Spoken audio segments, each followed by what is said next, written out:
ஹோமியோபதியோட medicine selection ரொம்பவே unique ப்ராசஸாக இருக்கும். அதை பற்றி இந்த வீடியோவில் பார்க்கலாம். I am doctor Deepan, homeopathic physician.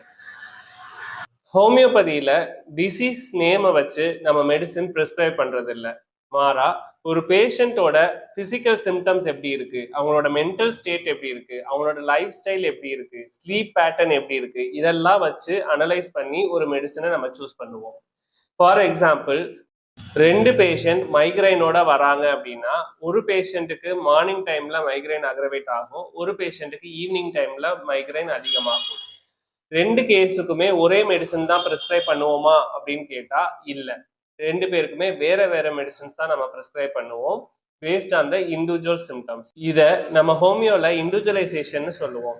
அதாவது ஒரு பேஷண்டோட மென்டல் ஸ்டேட் எப்படி இருக்கு, அவங்களோட பிசிக்கல் சிம்டம்ஸ் எப்படி இருக்கு, அவங்களோட பசி எப்படி இருக்கு, தண்ணி தாகம் எப்படி இருக்கு, யூரின் மோஷன் எப்படி இருக்கு, அண்ட் ஸ்லீப் பேட்டர்ன் எப்படி இருக்கு, அண்ட் அவங்களோட மென்ஸ்ட்ரல் ஹிஸ்டரி எப்படி இருக்கு, ட்ரீட்மெண்ட் ஹிஸ்டரி எப்படி இருக்கு, ஃபேமிலி ஹிஸ்டரி எப்படி இருக்கு, இது எல்லாத்தையும் அனலைஸ் பண்ணி தான் நாம ஒரு மெடிசனை சூஸ் பண்ணுவோம்.